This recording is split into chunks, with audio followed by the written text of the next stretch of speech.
আমি সংবিধান বিশেষজ্ঞ নই, তবে একজন সাধারণ হিসেবে যতটুকু বুঝি সে থেকেই আমার পুনর্মূল্যায়ন এবং অন্তর্বর্তী সরকারের কাছে আমার দাবি। আমার এই বক্তব্য শুধু সংবিধান নয়, সরকারের বিভিন্ন যন্ত্র নিয়ে আমি একে একে কথা বলবো। যেসব জায়গায় করতে হবে বলেছি, আসলে সেগুলো বিবেচনার কথাই বলছি। যারা শুনছেন, দেখছেন, আমার সংগ্রামী ভাই বোনেরা, সবাইকে সংগ্রামী সালাম ও শুভেচ্ছা জানিয়ে শুরু করছি আজকের বিষয়। লক্ষ প্রাণের বিনিময়ে পেয়েছি বাংলাদেশের স্বাধীনতা, আর সেই স্বাধীনতা লুণ্ঠিত হয়েছে স্বাধীনতোত্তর 53 বছরে ধীরে ধীরে। 1971 সাল থেকে শেখ মুজিবুর রহমান থেকে জিয়াউর রহমান, হোসেন মোহাম্মদ এরশাদ থেকে খালেদা জিয়া, তারপর শেখ হাসিনা, ওয়াজেদ, এরা সবাই কম বেশি স্বৈরশাসক, স্বৈরাচারী ছিলেন দলের মধ্যে এবং দেশ পরিচালনায়। বাংলাদেশ এবং মুক্তিযুদ্ধের চেতনায় রচিত 72-এর প্রথম সংবিধানকে এরা ধর্ষণ করেছে, হত্যা করেছে যার যার শাসনামলে। যার আমল যত বড়, পাপ তার তত বেশি। তবে স্বাধীনতা বিরোধী অগণতান্ত্রিক কার্যকলাপে এবং বর্বরতায় শেখ মুজিবুর রহমান এবং শেখ হাসিনা, ওয়াজেদ বাকি শাসকদের পেছনে ফেলে দিয়েছেন। হাজারো হত্যা, পঙ্গুত্ব, অঙ্গহানি, নির্যাতনের আর নিখোঁজের মধ্য দিয়ে বাংলাদেশের ছাত্র জনতা এই 2024 সালে সমতল থেকে পাহাড়ের সম্মিলিত প্রতিবাদে স্বৈরাচারের বিরুদ্ধে গণ অভ্যুত্থানে জয় হয়েছে। 50 বছর পিছিয়ে 71-এর মতো আবারও বৈষম্যহীন সমাজ, রাষ্ট্র ব্যবস্থার দাবি উঠেছে। সেই লক্ষ্য পূরণে গণতান্ত্রিক রাষ্ট্রের জন্য গণতান্ত্রিক সংবিধান চাই।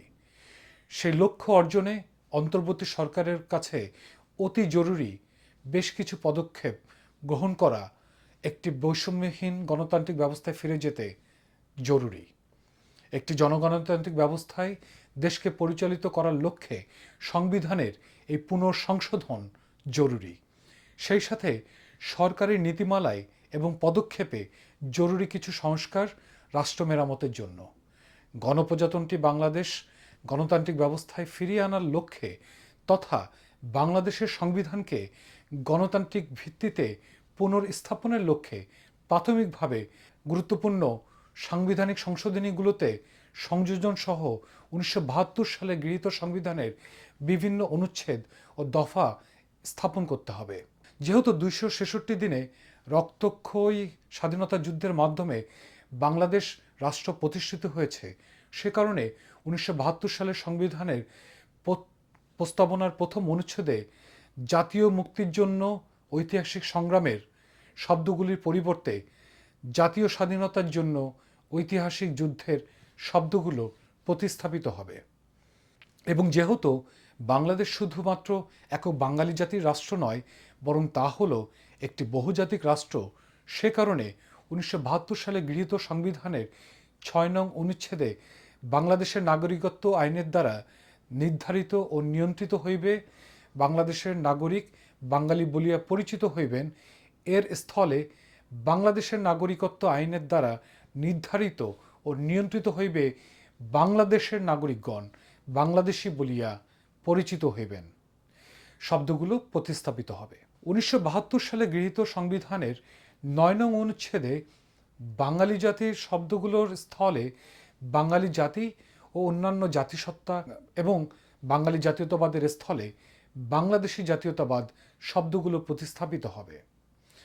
2011 সালে গৃহীত শেখ হাসিনার সময়ে পঞ্চদশ সংশোধনী বাতিল করতে হবে, যেখানে তত্ত্বাবধায়ক সরকার ব্যবস্থা বিলুপ্তকরণ করা হয়েছে। পাশাপাশি 1996 সালের খালেদা জিয়ার সময় সংবিধানের নির্দলীয় তত্ত্বাবধায়ক সরকার সংক্রান্ত সংবিধান ত্রয়োদশ সংশোধন আইনের সংশোধনীগুলো আপাতত বলবৎ থাকবে। তবে 58 গ অনুচ্ছেদের 3 থেকে 6 অনুচ্ছেদগুলোর পরিবর্তে এখানে 58 গ 3 অনুচ্ছেদে রাষ্ট্রপতি বাংলাদেশের প্রধান বিচারপতিকে প্রধান উপদেষ্টা নিয়োগ করিবেন এবং নির্বাচনের পর প্রধানমন্ত্রী শপথ গ্রহণের পর প্রধান বিচারপতি স্বীয় দায়িত্বে ফিরে যাবেন শব্দগুলো প্রতিস্থাপিত হবে। সংক্ষেপে ত্রয়োদশ সংশোধনীতে যে নির্দলীয় তত্ত্বাবধায়ক সরকারের প্রস্তাবনা আছে সেটা সংশোধন করে যেখানে প্রধান উপদেষ্টা নির্দলীয় নয় বরং প্রধান বিচারপতি দায়িত্বপ্রাপ্ত হবেন। তার মানে ত্রয়োদশ সংশোধনীর সংস্কারের মধ্য দিয়ে আবার নতুন প্রক্রিয়ায় প্রধান বিচারপতির নেতৃত্বে নির্দলীয় তত্ত্বাবধায়ক সরকার গঠন হবে। কারণ ইতিমধ্যে আমরা দেখেছি তত্ত্বাবধায়ক সরকারের পদ্ধতি এবং জবাবদিহিতা নিয়ে অসংখ্য বিতর্ক তৈরি হয়েছে। সেই নির্দলীয় তত্ত্বাবধায়ক সরকারে যারা উপদেষ্টাগণ তারা প্রশ্নবিদ্ধ হয়েছেন বিশ্বাসযোগ্যতা নিয়ে। তবে প্রধান বিচারপতি যদি প্রধান উপদেষ্টা হন এবং যিনি নির্বাচন পরবর্তীকালে আবার আদালতে ফিরে যাবেন তখন তার মধ্যে একটা দায়িত্ব থাকবে যে তিনি কোনো অন্যায় কাজ করে পার পাবেন না। যেহেতু নির্দলীয় তত্ত্বাবধায়ক সরকার এই বিধানটি শাসক শ্রেণীর দলগুলোর মধ্যে অবিশ্বাস থেকে সৃষ্টি করা হয়েছে সে হতেই বিধানটি অনির্দিষ্টকালের জন্য চলতে পারে না। সে কারণে এই বিধানটিরও জন্য সুনির্দিষ্ট একটা সময়কাল নির্দিষ্টকরণ একান্তভাবেই আবশ্যক। 2018 সালে শেখ হাসিনার আমলে গৃহীত সপ্তদশ সংশোধনীতে আরও 25 বছরের জন্য জাতীয় সংসদের 50টি আসন শুধুমাত্র নারী সদস্যদের জন্য সংরক্ষিত রাখার সিদ্ধান্ত গৃহীত হয়। তা বাতিল করতে হবে। তার মানে নারীদের জন্য সংরক্ষিত কোনো আসন নয়, তথা সংরক্ষিত নারী আসন বাতিল করতে হবে। এরকম ছোট্ট একটি দেশে এত সংখ্যক রক্ষিতার আসন না থাকলেও চলবে, যেখানে 300 সংসদ সদস্য যথাযথভাবে দায়িত্ব পালন করলে আইন বিভাগ যথাযথভাবে চলতে পারবে বলে আমি মনে করি। অর্থনৈতিকভাবে দুর্বল ও বিশ্বের অন্যতম একটি দরিদ্র দেশের জনগণের কষ্টার্জিত অর্থ থেকে প্রদেয় ট্যাক্সের টাকায় অপচয় করে কিছু নারীকে ভিআইপি বানানো ক্ষমতার উচ্চাসনে বসানোর কোনো প্রয়োজন নাই।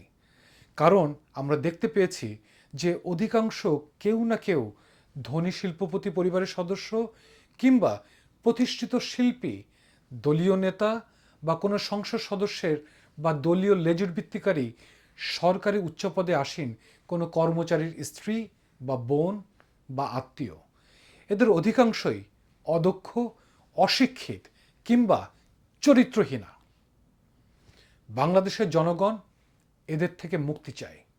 রাষ্ট্রের ক্ষমতাসীন দলগুলো যদি যথার্থভাবেই সংসদের নারীদের আরও কার্যকরী ভূমিকা পালন ও ক্ষমতায়নের জন্য তাদের আসন সংখ্যা বৃদ্ধি করতে চান তাহলে নারীদের সংরক্ষিত আকারে অমর্যাদাকর পন্থার বিপরীতে সংসদে পুরুষ ও নারীর সমান সমান সংখ্যায় 300 আসনের নির্বাচনের বিধান করা যেতেই পারে।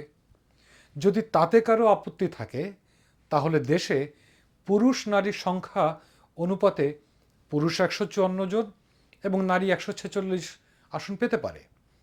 অথবা নারীদের কোটা প্রত্যেক রাজনৈতিক দলের মধ্যে নির্দিষ্ট করতে হবে। আসলে পার্লামেন্টে নির্বাচিত হওয়ার বিষয়টি ব্যক্তিগত যোগ্যতা বা রাজনৈতিক দলীয় মনোনয়নের উপর নির্ভরশীল। বিশেষভাবে বিভিন্ন রাজনৈতিক দল জাতীয় নির্বাচনের সময় কিরূপ সংখ্যায় নারীর প্রার্থী মনোনয়ন দেবেন তার উপর নির্ভর করবে এই জাতীয় সংসদে নারীর প্রতিনিধিত্ব। নারীরা যার যার দলের মধ্য থেকে নির্বাচিত হয়ে আসবেন, দলগুলো গণতান্ত্রিক হলে সেই জায়গাগুলো নিশ্চিত করা সম্ভব। নারীদের আলাদাভাবে নির্বাচনের মাধ্যমে বাংলাদেশের সংসদ সদস্য সংখ্যা বৃদ্ধির কৌশল সম্পূর্ণরূপে অগ্রহণযোগ্য। তাছাড়া এই ব্যবস্থা সংবিধানের সাথে সাংঘর্ষিক ও অসামঞ্জস্যপূর্ণ বটে। সংসদে পুরুষ ও নারীদের সমান সমান সদস্য নির্ধারণ এবং তাদের সকলকেই সংসদের শ্রেণী ও পেশাভিত্তিক প্রতিনিধিত্ব অনুসারে আসন বিধান করে সংবিধান সংশোধন করাই যথার্থ হবে। একমাত্র তখনই সম্ভব হবে সমাজে অবহেলিত ও ও দলিত অর্ধাহার আর অনাহারে ক্লান্ত নাগরিকগণের সংসদে প্রতিনিধিত্ব।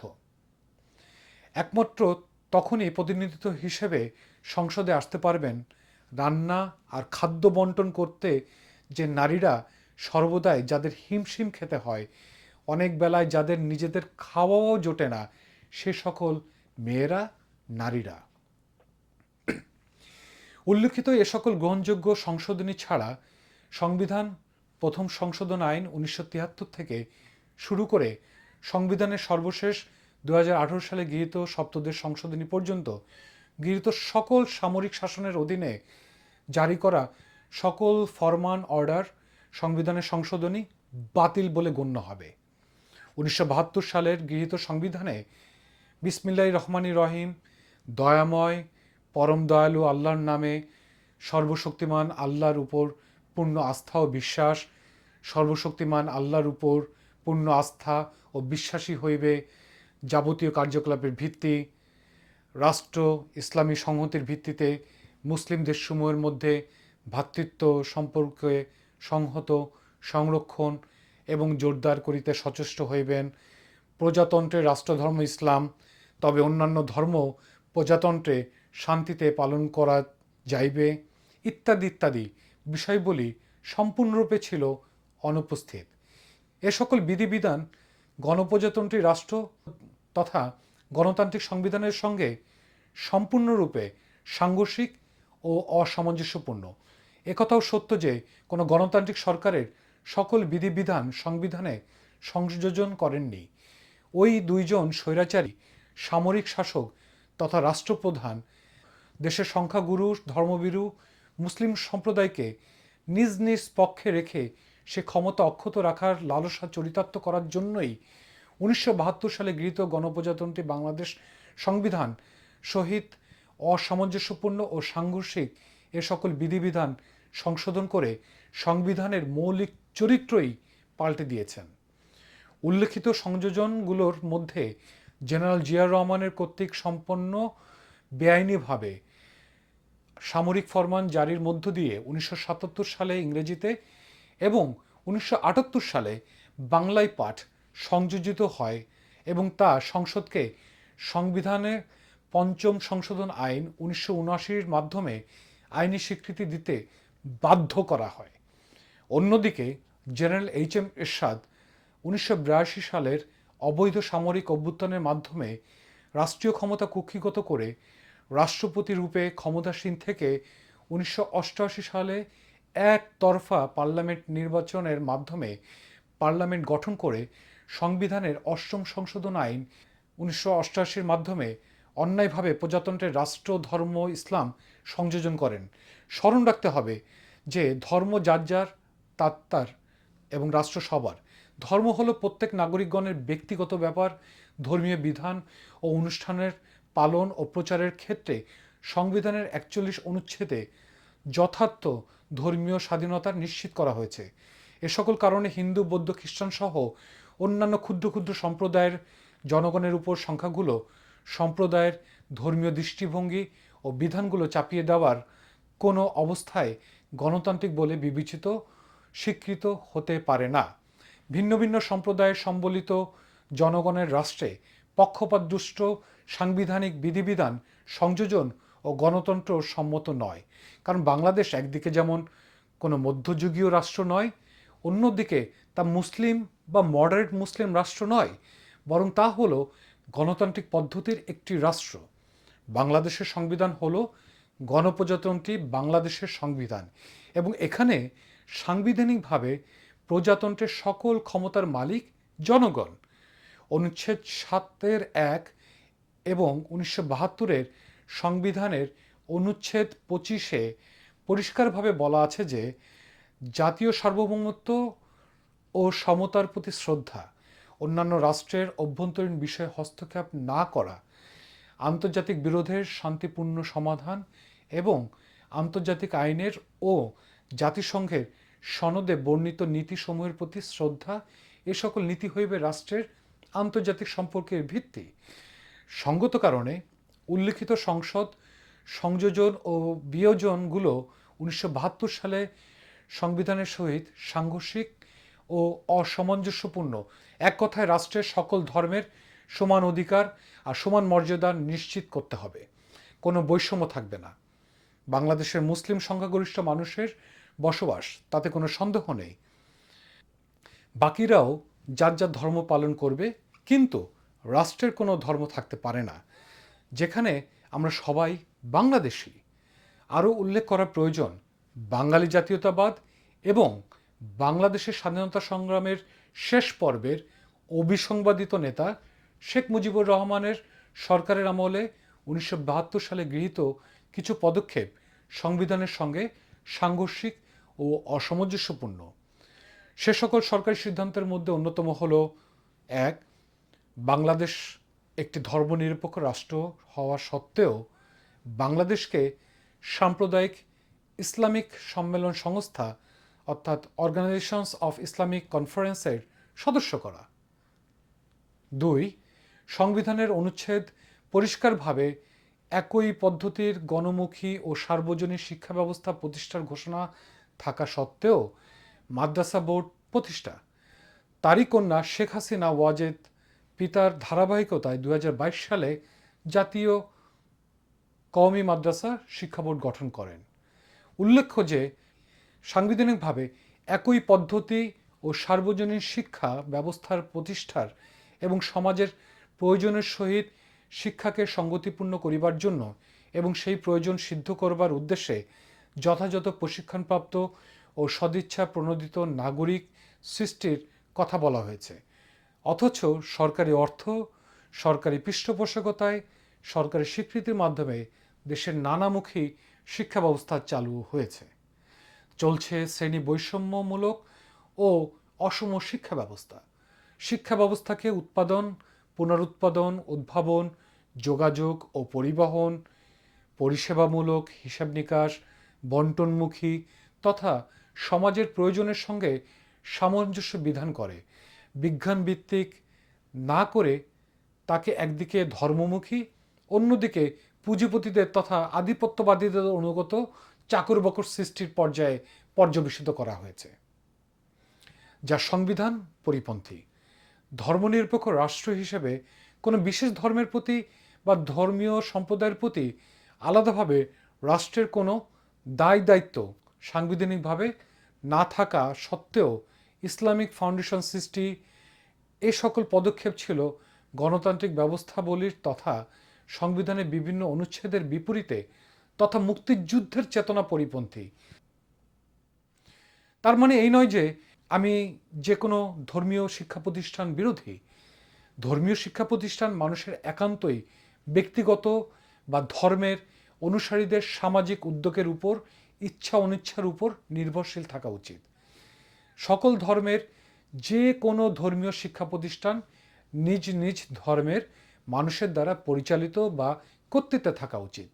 আর এই যদি রাষ্ট্রের দায়িত্ব হয়, তাহলে বৈষম্য রোধে বাংলাদেশে যতগুলি ধর্ম আছে প্রত্যেকটি ধর্মের সমান অধিকার বিচারে ঠিক তত ধরনের ধর্মীয় শিক্ষা প্রতিষ্ঠান গড়ে তুলতে হবে।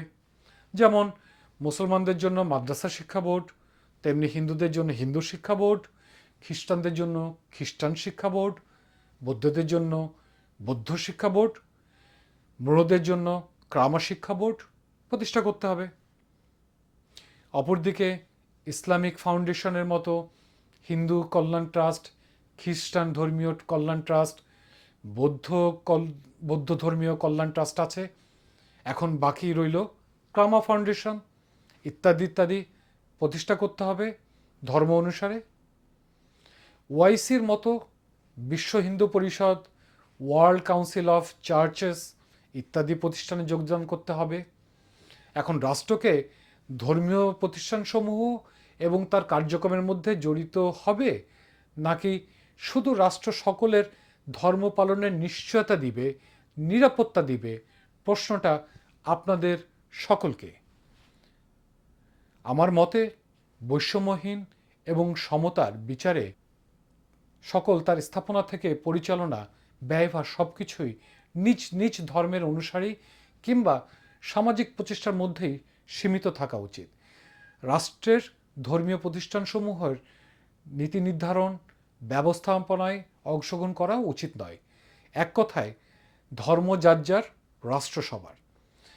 গণতন্ত্রের স্বার্থে 1972 সালে গৃহীত সংবিধানের অন্যান্য অনুচ্ছেদ ও তফসিলে প্রাথমিকভাবে যে সকল সংশোধনী ও পরিবর্তন একান্তভাবেই প্রয়োজন তা হল the Bangladesh public servant retirement order 1972 যথার্থ কারণ দর্শন ব্যতিরেকে এবং চাকরিবিধি অনুযায়ী যথাযথ ব্যবস্থা গ্রহণ না করে কাউকে চাকরি থেকে অবসর করা তথা অবসরে পাঠানো সম্পূর্ণরূপে নিষিদ্ধ করতে হবে। স্মরণে রাখতে হবে যে কর্মচারীগণ গণপ্রজাতন্ত্রী বাংলাদেশের কর্মচারী, তারা কোনো বিশেষ ব্যক্তি বা বিশেষ দলের কর্মচারী নন।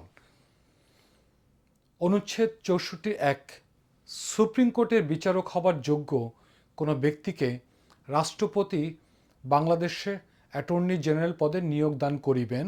এর স্থলে সুপ্রিম কোর্টের বিচারক হইবার যোগ্য কোনো ব্যক্তিকে প্রধান বিচারপতির সহিত পরামর্শ করিয়া রাষ্ট্রপতি বাংলাদেশের অ্যাটর্নি জেনারেল পদে নিয়োগ দান করিবেন।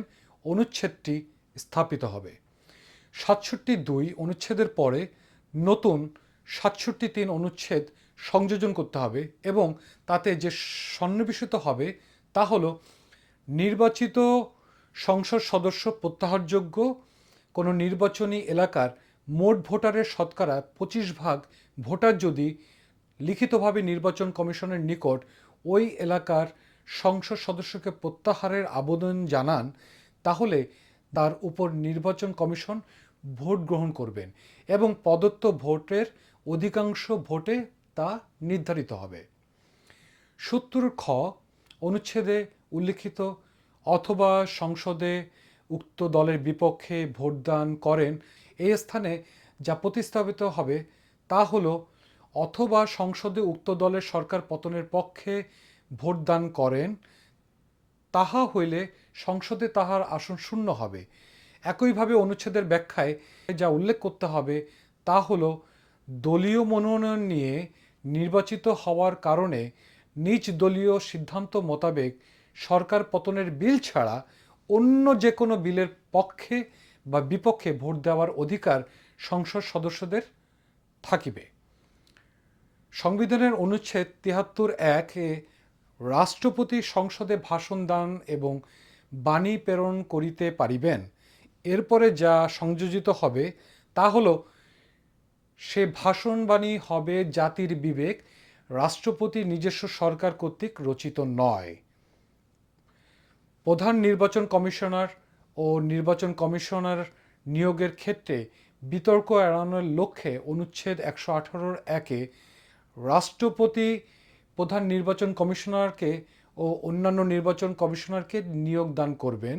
শব্দগুলোর স্থলে রাষ্ট্রপতি প্রধানমন্ত্রী ও বিরোধী দলীয় নেতার সহিত পরামর্শ করিয়া প্রধান নির্বাচন কমিশনার ও অন্যান্য নির্বাচন কমিশনারকে নিয়োগ দান করিবেন।